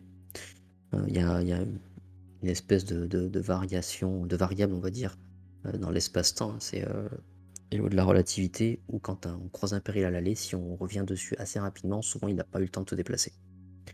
Donc après 6 jours, vous sortez de l'hyperespace, un peu engourdi par votre voyage, très certainement excité par le fait d'arriver, et vous tombez face à un soleil à la lumière orangée qui trône donc au cœur de ce système. À proximité orbite une petite planète luxuriante, suivie d'un monde massif aux teintes sableuses et orangées. Bien plus loin, la troisième planète, elle semble recouverte de forêts cramoisies. Et la quatrième, c'est une énorme géante gazeuse aux arabesques irisées. Enfin, aux confins du système évolue un petit monde recouvert de déserts minéraux. Sans perdre de temps, vous sondez le système pour identifier les différents astres et reconnaître le monde de sable comme étant Dilia H1. Le navigateur va caresser les commandes, et après seulement quelques heures, vous faites face à une planète colossale, aux mers d'un bleu profond et aux étendues rocheuses chaudes et orangées. Vous y apercevez de rares étendues urbaines avec vos senseurs qui sont devinables autour des mers, ainsi que sur le premier des 2 petits satellites naturels de la planète. Vous détectez aussi quelques vaisseaux archaïques qui font le lien entre donc, les 2 satellites et la surface de la planète, ce qui contraste sacrément avec la présence d'une quinzaine de vaisseaux hérissés de pointes, ne laissant aucun doute sur leurs origines pillardes. Hop. Pas cool. Et normalement, je vous ai affiché juste en dessous donc, du système Exalia. Sur la droite de l'écran, vous avez un autre système qui est apparu. Et donc, Oui. c'est le système d'Ilios, le système où vous êtes. D'accord. Et du coup, elle est où Ah oui. C'est laquelle? C'est C'est celle du dessous. Il n'y a rien indiqué. Ouais, le monde de sable. On doit être sur Exactement. cette zone-là, nous, je pense. Ouais. Ah, donc oui, c'est. oui, oui. C'est laquelle Dahlia 01? Celle-ci. C'est ce monde de Ok. sable. Elle est grande, il y a Exact. des Voilà. mers, c'est Tout à fait. plutôt aride. D'accord. Ok, ça marche. C'est noté. Ainsi noté les putains de pillards. Messieurs, vous venez d'arriver en fait. Donc vous êtes sortis du tunnel hyperspatial. Mhm. Donc vous n'êtes pas situé directement aux abords de la planète, parce qu'en fait vous êtes arrivé. Donc généralement ce qu'on fait, on va sonder le système, ce que vous avez fait automatiquement en fait, pour justement avoir une idée de la cartographie du système. Et donc vous voyez une espèce de ligne bleue, un cercle bleu qui est sur le plus extérieur du système. Donc vous êtes juste après ce cercle-là, vous venez d'arriver, donc en mode interplanétaire, ce qui va vous falloir encore un petit peu de temps afin de rejoindre Tilia H1. Donc vous avez passé quelques heures pour vous rapprocher, et c'est là que vous avez vu donc tous les vaisseaux pillards. Ils ont l'air actifs ou ils ont l'air de glander? Ils sont postés principalement autour des satellites, et il y en a 2 juste qui sont autour de la planète d'Ilia H1. Pour l'instant, personne ne semble vous avoir repéré, mais c'est sûr que si vous restez les mains dans les poches et la bouche en fleurs, il va se passer un truc. Hein. Non, bah, on va essayer de les éviter, hein. Ouais, Évitons les combats inutiles, hein. Surtout quand ils sont plus loin que nous. bah aussi. Aussi. Ouais. Alors, comment comptez-vous faire pour les éviter? Bah, en prenant une trajectoire assez éloignée, même si ça nous prend peut-être un peu plus de temps. Ok. Je sais pas combien ça pourrait nous prendre, hein. Parce qu'au niveau de cette planète, eux, ils sont situés à peu près tous au même endroit. Enfin, en gros, ils sont quand même vachement regroupés, où on les voit qu'ils sont quand même assez éloignés les uns des autres. Et Ils sont plutôt regroupés. Ouais, donc à la limite, il faut peut-être faire un détour, Un une petit courbe, détour. ouais, pour Ok. essayer de ne pas se faire griller. Alors, pour pas se faire griller, il y a 2 éléments à prendre en compte. Mhm. C'est comment est-ce que vous pouvez vous faire voir. On peut se faire voir par les senseurs. Voilà, on met de l'écho et donc là on peut vous repérer. Mhm. Et la deuxième façon de se faire voir, c'est, eh ben, comme on dit, naviguer à vue, c'est-à-dire si quelqu'un regarde par son cockpit ou un hublot, est-ce qu'il peut vous voir? Donc comment est-ce que vous faites pour vous protéger d'une certaine manière des détections, radars, des senseurs, et comment vous faites pour vous protéger de la vue? Alors, euh, j'imagine que pour être à vue, si on passe en dessous, techniquement, est-ce que parce que enfin, comment c'est fichu leur vaisseau? Est-ce que ils voient juste par un hublot ou tu peux être vu par une vision holographique ou je sais pas quoi? Ça se passe comment en fait au niveau de la Oui, technologie? regarde, bah, en fait, c'est uniquement les senseurs qui vont pouvoir vous percevoir comme une information énergétique, donc Ouais. comme Mhm. sur les éco-radars. Et après, il faut analyser les données pour avoir une idée de ce que c'est, mais on a une idée de la masse, du volume, un petit peu de la vitesse, ce genre de choses, et là, il faut faire la déduction. Ou bien, Uhum. on regarde par la fenêtre, et donc c'est comme quand un avion de chasse ou un avion de ligne regarde par le hublot. Donc ça dépend des modèles, mais imaginons, si tu veux, sur le modèle des Raiders, tiens, que je te réaffiche, il n'y a pas des hublots partout. Mais la Mhm. problématique, c'est qu'ils ne sont pas tous alignés de la même manière, puisque c'est vraiment de la 4D en termes de volume. Donc Ouais. on peut imaginer que voilà, tu peux pas juste pour le coup dire je mets en dessous. En dessous, ouais, ouais, ouais. Bah, pour la signature énergétique, est-ce qu'on pourrait pas utiliser justement bah, une catapulte gravitationnelle en fait? Du coup, on n'utiliserait pas les moteurs. Ça se tente, c'est une possibilité d'essayer de réduire au maximum, de définir une trajectoire, avancer et de réduire au maximum pour être comme un débris, être considéré Ouais, comme un voilà. débris.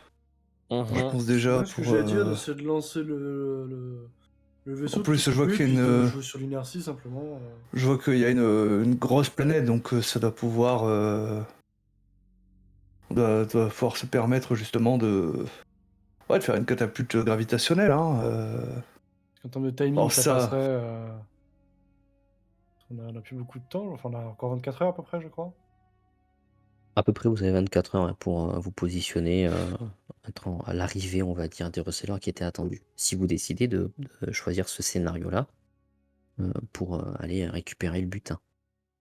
Pensez que vous avez avec vous aussi, je vous le rappelle, le transpondeur radio dont Mortimer Mox vous avait parlé, donc il avait récupéré aussi dans les débris du receleur. Donc c'était un Mhm. Ouais. transpondeur radio. Donc pour rappel, lui il avait identifié qu'il fallait le brancher dans ses senseurs et que justement ça pouvait très certainement faire office de carte, donc comme un espèce de point relais. En fait, tu le branches et ça t'indique une zone où te rendre, certainement comme un point GPS, quoi. Mhm. Sauf qu'il Enfin, faut être D'accord, puis bon, ça, apporté pour justement, ça. ouais. bah, ça, Ouais. on peut le faire sur le trajet final, non?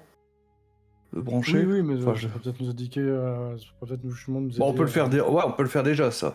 Oui, si parce c'est que pas ça va nous depuis la donner planète exactement ou notre effectivement plus ou route. moins Ouais. sous les vaisseaux pillards, c'est peut-être pas la même trajectoire pour le coup. Ouais, Et donc on voilà. va brancher le transpondeur déjà dans un premier temps.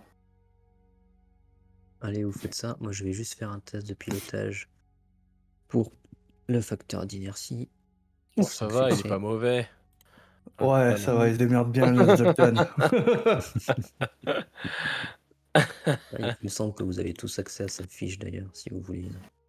Ouais, bon. Je suis pas certain. On voit les succès, ça nous Non, Non, j'ai suffit. pas la fiche. mais c'est Non, on pas- n'a pas la fiche, mais voilà. Moi, tu veux que nous, on fasse léger pour lui, Non, c'est pas, ça change pas grand chose. C'est juste une c'est pas question de- nécessaire, hein.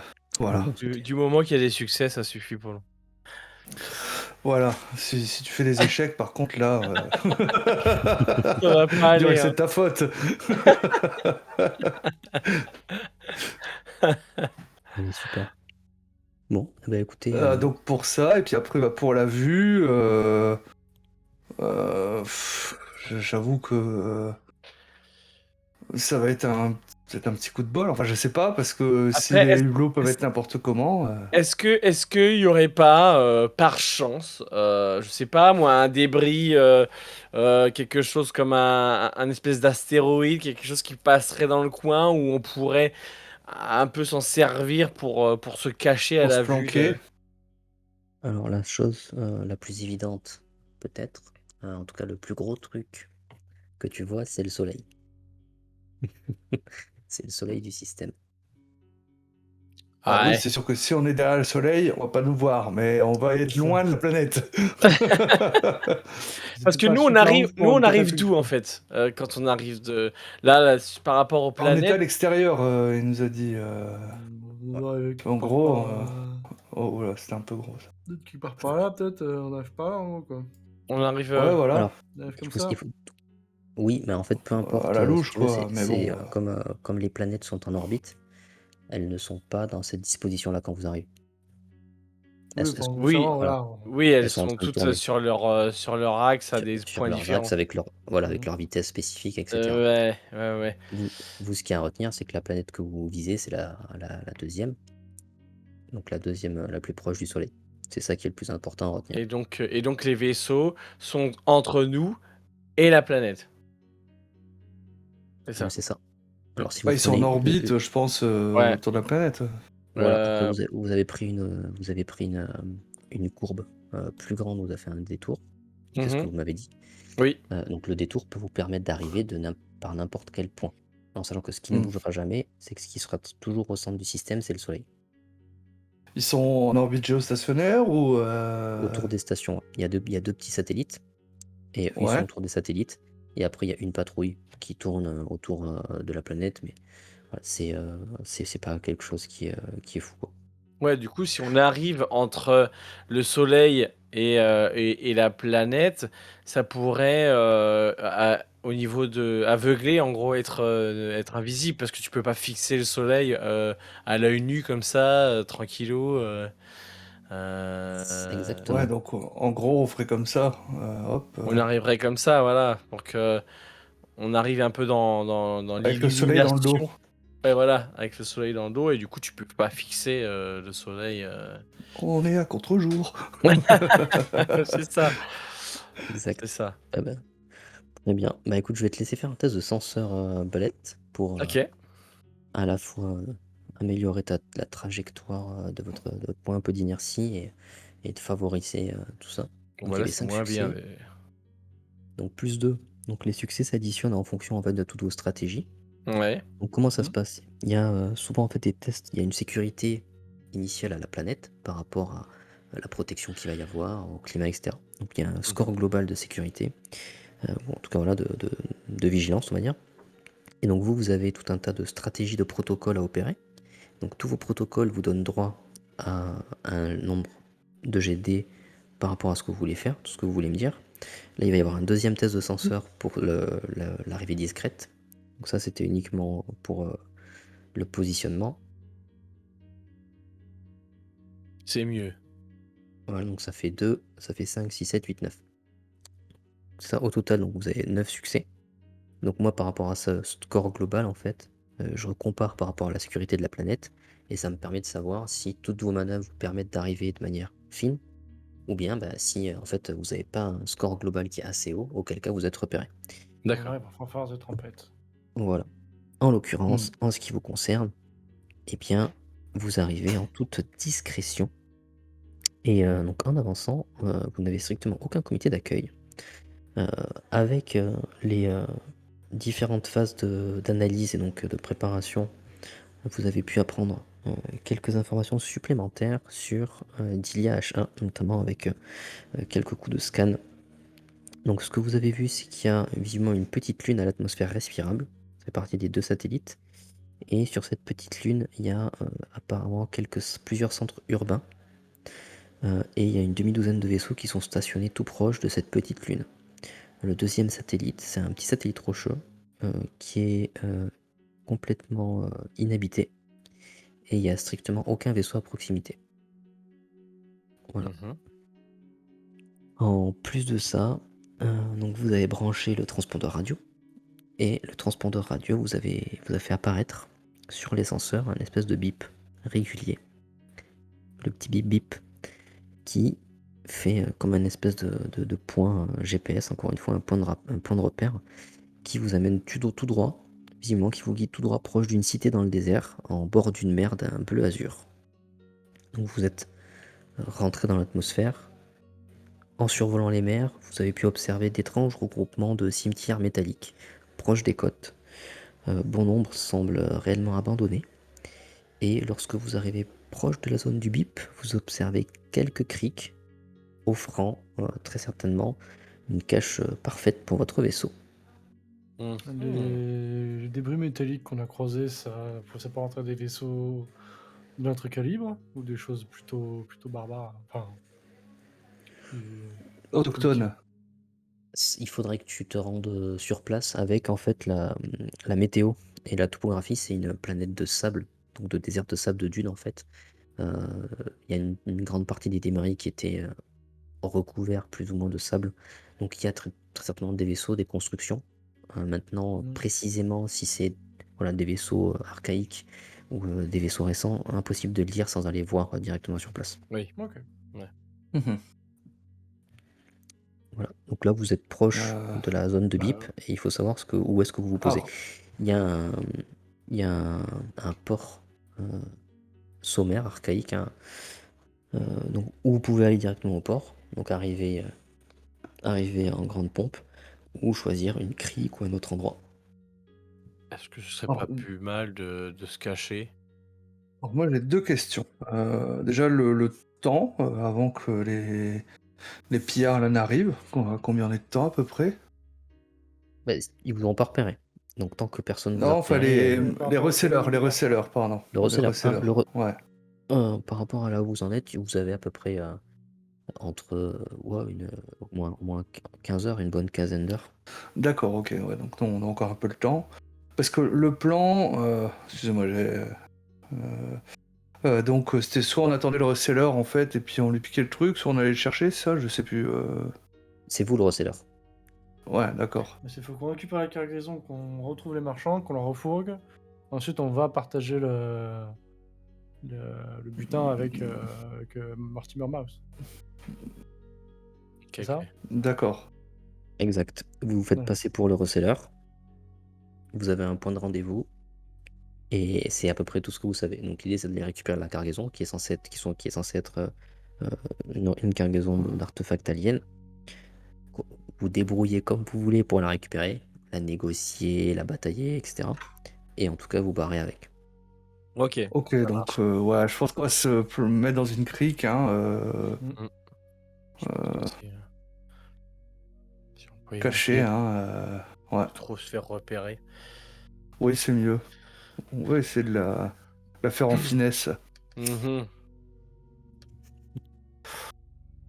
Donc, juste hop, Dilia H1, ça ressemble à ça. Là, vous êtes de loin. Une bonne planète désertique. Ok, Et ouais, donc ouais, vas-y. avec ses mers. Donc vous vous installez dans une crique. Ouais. Non, Allez. je vais faire discret pour l'instant. Ouais. Oui. Vous n'avez que l'embarras du choix. Donc vous vous posez Bah, tranquillement. La crique la plus proche, hein, tant qu'à faire. Oui. Hein, pour ça, on a moins à aller. Allez, très bien. Elle est située à entre 5 et 10 minutes, grand maximum, de marche de la ville portuaire C'est cool, on n'a pas de du point de speeder. bip. il y a des espèces, il y a des motojets qui existent. Ouais, mais on en a pas. Non. Il va falloir marcher Ah, on marchera, hein. à l'ancienne. Oui, très bien. Vous êtes. Ça fait du bien, ça maintient l'équipage en forme de marcher. Ouais, à dire ça. Vous vous rendez avec qui avec qui est-ce que vous quittez la crique? Est-ce Alors tout l'équipage non, est-ce parce qu'il y a forcément au moins une partie qui reste pour entretenir est-ce le qu'on dirait vaisseau. pas à Zoltan de rester et qui, si jamais il y avait un souci, Regarde, pouvait venir nous récupérer? À la rigueur, on y va que tous les trois, hein. Comme ça évite qu'on ait un PNJ avec nous, hein. C'est Bah ça. ouais, on dirait à Zoltan de rester, puis si on a un De toute souci, il façon, viendra nous Zoltan, il est chercher. bon pour piloter le vaisseau, on s'en fout qu'il fasse ça. Non, c'est pas ça. Merde. Oui, bon, on va tous les trois, et puis Oui, on y va tous Ouais. les trois, comme ça on n'a pas de PNJ Ouais. avec nous. ça évite d'avoir à gérer un personnage en rap, quoi. Voilà. Allez, très bien. Eh ben écoutez, vous quittez la sécurité de la crique pour gagner la plage. Après, voilà, quelques centaines de mètres de marche, vous pouvez déjà voir des filets de pêche qui sont installés. Quelques barques sur l'eau accueillent des pêcheurs patients. Juste à côté commence la ville et ses constructions. Donc, la ville ne doit pas compter bien plus de 3000 habitants à vue de nez. Elle est composée de bâtiments en forme de champignons métalliques variés, faits de briques et de brocs récupérés. Hop, à peu près un truc comme ça. Il existe aussi quelques bâtiments de terre, ainsi que de grandes tentes, avec un esprit plutôt nomade. Quelques parcs contiennent d'étranges créatures à la peau écailleuse, aux poils drus, possédant 6 yeux et de belles défenses, ainsi que 4 sabots. Les habitants sont couverts de la tête aux pieds par de grands vêtements amples, ne laissant voir que leurs yeux, parfois leur visage totalement humain, et pour la plupart à la teinte brune ou noire. Donc plutôt des habitants du désert comme des bédouins. Ok. Bah, j'imagine qu'on a fait pareil, hein. On a pris des manteaux ou autre, hein. Je pense qu'on doit avoir ça quand même pour se protéger du soleil. Des choses qui couvrent un peu. Ouais, ou des effectivement, tempêtes de sable, quoi. Pour un peu couvrir nos visages. Ouais, voilà. Des grands vêtements. Mm. Vous avez des vêtements plutôt amples. Bon, ça dénote quand même avec le look global de. Oui, des on fait habitants pas de bédouin, Métropole. quoi. Ouais, mais on Mais est. vous êtes plutôt raccord. Voilà. La population ne dispose que d'outils simples et vous ne voyez strictement aucune arme. Pourtant, donc vous commenciez à vous diriger entre les bâtiments pour vous repérer, visiter un petit peu, peut-être prendre vos marques afin d'anticiper les prochaines rencontres. Alors juste que vous avez fait quelques pas, vous commencez à vous balader un petit peu, vous entendez la détonation caractéristique d'un fusil laser qui vous stoppe net, tout comme les hurlements qui s'en suivent. Bah, on va Ça regarder va d'où ça mieux, venait, le ouais. tir. Bah, ça a quelques dizaines de mètres derrière les bâtiments, il va falloir avancer un petit peu derrière. Ça a tiré en fin de compte comme pour nous dire de nous arrêter devant nous ou Non, pas c'est du un tout. mec qui nous a loupé? Ni Nous, l'un ça ni l'autre. tirait, je crois, derrière, mais je crois que ça ne visait pas Ça particulièrement. nous visait pas, en fait, C'est mais d'accord. au loin, Ok. on a entendu quelque chose, quoi. Exactement. Bah, je vois, on va peut-être se diriger par là-bas, hein. Bah ouais. Ils ont pas, petite question, les bédouins, ils ont pas l'air d'avoir, eux, d'armes laser ou quoi que ce soit. Ah, ils ont rien du tout. Comme j'ai dit, ils ont Ouais, strictement voilà. aucune arme, quoi. Ils Peu ont de des chance outils en que ce fait. soit des locaux. Donc c'est pas un local, quoi. Ouais. Déjà. C'est ça, probablement un pillard. Il y a peu de chances que ce soit un local. Ouais. Bah J'ai la main allons-y, sur hein. le pistolet et l'autre main sur une ces petites grenades que j'ai à la ceinture. Ah ouais, moi c'est pareil, j'ai la main sur mon fusil, moi. Bah écoutez, à quelques dizaines de mètres donc vous avancez et vous déboulez sur une sorte de place. Vous voyez un groupe de 3 pillards qui viennent d'abattre un homme. Visiblement, alors que sur les 3 pillards, il y en a un qui tire par le bras un autochtone qui doit pas avoir plus de 10 ans. Vous avez le reste des habitants qui se lamentent, puisqu'ils disposent d'aucun moyen de se défendre.